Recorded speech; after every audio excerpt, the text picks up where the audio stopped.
Assalamualaikum warahmatullahi wabarakatuh. Sekarang kita lanjutnya mata kuliah. Sekarang kita sudah masuk di PBO atau pemrograman berorientasi objek. Sekarang kita akan bahas dulu dasarnya tentang konsep pemrograman berorientasi objek. Ini slide saya ambil punyanya orang ya, Dimas Artia Francisco MSc. Silakan kalian cari di internet saja. Masalah konsepnya ini saya ambil secara garis besar dulu ya. Saya ambil punya orang saja sumbernya. Tapi intinya itu sama semua. Oke, kita mulai dulu pendahuluan dulu. Kita lihat. Dalam konsep OOP, setiap entitas yang terlibat dalam pemrograman dianggap sebagai sebuah objek. Sasaran utama dalam konsep ini adalah kemudahan dalam pengembangan sistem. Sebuah aplikasi baru tidak harus dibangun dari nol, tetapi bisa dibangun dengan cara meneruskan aplikasi sebelumnya. Ilustrasinya kayak gini. Jika prosesor Pentium 4 harus dibangun dari nol, berapa lama waktu yang harus dihabiskan, biaya yang dikeluarkan, dan tenaga yang dikorbankan untuk itu? Nah, cara lebih efisiennya itu kalau kita tinggal mengambil rancangan dari Pentium 3, kemudian tinggal menambah sedikit fitur dan melakukan sedikit perbaikan. Kayak gitu ilustrasinya.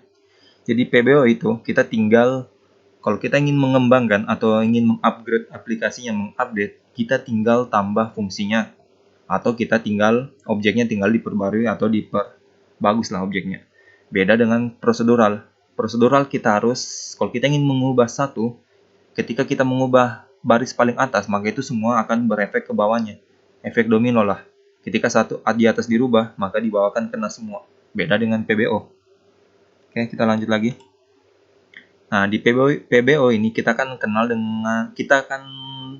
ketemu dengan nama kelas dengan objek.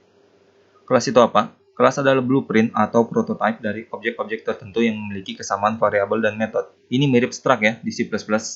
Dia kumpulan variabel. Sedangkan kalau kelas ini dia bisa berupa kumpulan variabel, fungsi, atau metode. Kemudian kelas merupakan template untuk sekumpulan objek dengan fitur yang sama. Kelas masih bersifat abstrak. Objek atau instance of class merupakan representasi nyata dari sebuah kelas. Nah, analoginya kayak gini. Ini kelas.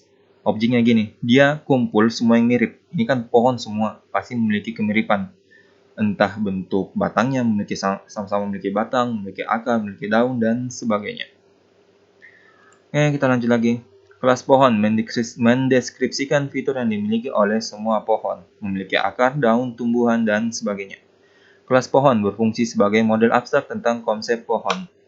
Dari kelas pohon tersebut, Anda dapat membuat berbagai pohon yang masing-masing bisa memiliki fitur berbeda, pendek, tinggi, berdaun lebat, dan seterusnya, tetapi tetap dikenali sebagai pohon. Instance dari suatu kelas adalah kata lain dari objek aktual. Instance adalah representasi konkret dan spesifik dari kelas.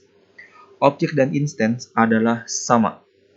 Oke, objek dan instance adalah sama, tapi kadang juga orang menilai instance itu berbeda dengan objek. Kadang orang mengatakan instance itu cara pembuatan objek, dan saya juga itu lebih ke situ. Lebih mengatakan instance itu cara pembuatan objek dari sebuah kelas. Dia tidak sama lah, tapi mirip. Tapi ini kan saya ambil sumber punyanya orang. Kalau kalian mau lebih jauh silahkan cari sendiri di internet. Intinya mirip lah kalau menurut saya objek dan instance itu. Oke, kita lanjut. Object Oriented Programming. Istilah-istilah yang ada pada OP ya, ada state, abstraksi, enkapsulasi, inheritance, dan polymorphism. Saat sebuah objek dianalisa dan dikelompokkan, maka muncullah dua komponen utama dari sebuah objek, yaitu state dan behavior. Serta empat sifat utama itu abstrak, enkapsulasi, pewarisan, dan polymorphism. Pemrograman berorientasi objek menggunakan model pembentukan sistem di mana komponen sistem objek seringkali terbentuk dari objek-objek lain yang lebih kecil. Jadi bisa saja sebuah objek itu merupakan kumpulan dari objek-objek lainnya. Jadi kelas itu bisa saja kumpulan dari sebuah fungsi, metode, atau variabel-variabel ya, kayak gitu. Nah, komponen objek ini kalian baca saja. Setiap komponen memiliki suatu keadaan yang dapat mengubah state tertentu. State merupakan suatu identitas dari objek. Behavior dapat diartikan sebagai kegiatan dari objek. State sama dengan kata benda, behavior sama dengan kata kerja. Ini kalian bisa baca saja, kan ini berupa cuman teori ya. Sifatnya juga kayak gini, dia bentuk OOP ya, sifat abstraksi, ada enkapsulasi atau pembungkusan. Kemudian ada pewarisan, kayak gini. Polymorphisme. Kan nanti kalian bisa baca sendiri ya kalau masalah konsepnya. Nah, ini konsep OOP-nya yang paling sering dilihat atau yang paling sering dikenal orang, yang kayak gini.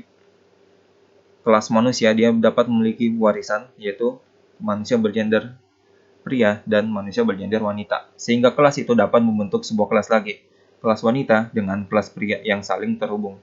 Nanti kalian akan lebih dalam ini mempelajari konsep OOP. Mungkin di mata kuliah rekayasa perangkat lunak nanti. Nanti di situ akan kalian kenal dengan istilah UML. Nanti di situ akan lebih jauh dibahas masalah kelas diagram dan sebagainya.